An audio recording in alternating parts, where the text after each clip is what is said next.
Hi everyone, X0 here with a quick review and recap of Mashle, Magic and Muscles Volume 5. Now I know I have not reviewed and recapped Volumes 1 through 4, but I've really enjoyed this series so far. It's essentially a wacky shonen battle manga with the premise of what if Harry Potter were the boy who lifted instead of the boy who lived. The main character, Mash, is magic free in a world where one's magic ability determines your social worth, social status. To compensate for this, he's trained his body to ridiculous lengths. I love the humor. I love the premise. So I'll start with a review for Volume 5, and then there'll be a recap of the volume at the end of the video.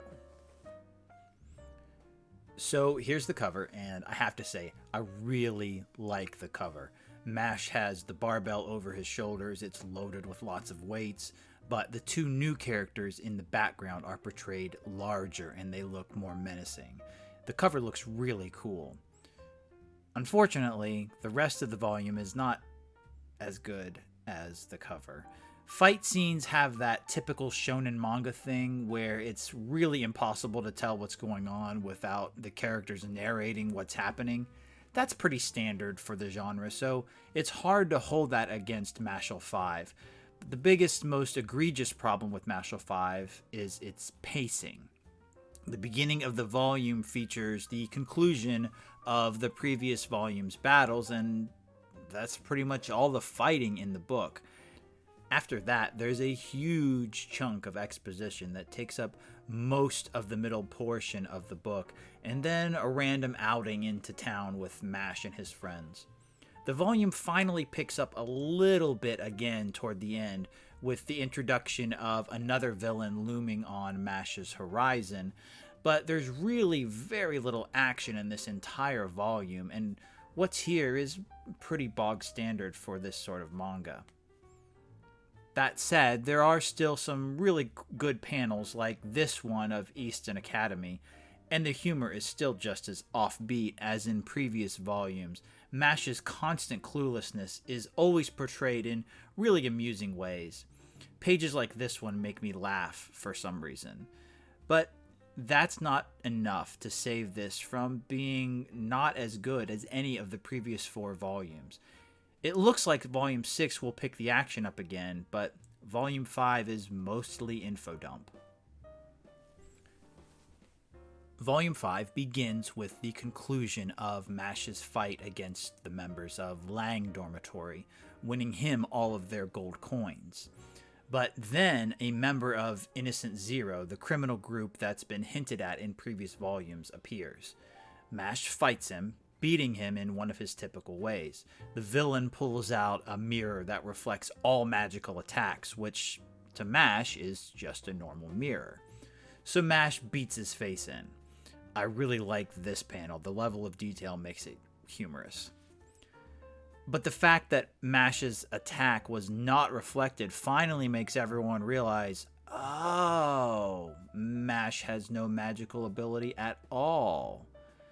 As the villain, whose name is Cell War, makes his exit, he indicates that Mash is the one that Innocent Zero has been looking for and promises to return at a later date.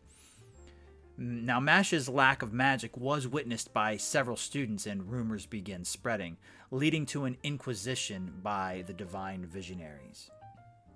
This inquisition comprises the biggest part of the volume, and it's basically a large chunk of exposition with a bunch of divine visionaries being introduced among other events. One of the visionaries is a stickler for the rules and insists that no matter what tests Mash may be able to pass through strength, his lack of magic means that he must be executed. Finally, the headmaster of the Magic Academy intervenes, pointing out that Mash is actually their best shot at getting information about Innocent Zero. The Divine Visionaries relent on the condition that Mash proves that he is strong enough to be selected as this year's Divine Visionary. Mash and his friends all go to town to relax for a bit, and then they visit Mash's adopted father. While they are there, the prefect of the Orchidorm, Margaret Macaron, is commissioned by the rules-following divine visionary to take out Mash by any means necessary. It's clear that she's going to be the next speed bump in Mash's road to reforming society, and she shows up in the forest where Mash's adopted father lives to attack Mash right at the very end of the book, setting up a showdown for Volume 6. So that's my review and recap for Mashle Volume 5. If you'd like me to continue reviewing and recapping volumes in this series, consider liking and subscribing to my channel. If you don't think that the world needs a video about Mashle Volume 6, leave me a comment telling me to go lift weights instead. Either way, I'm X0, and I'll see you next time.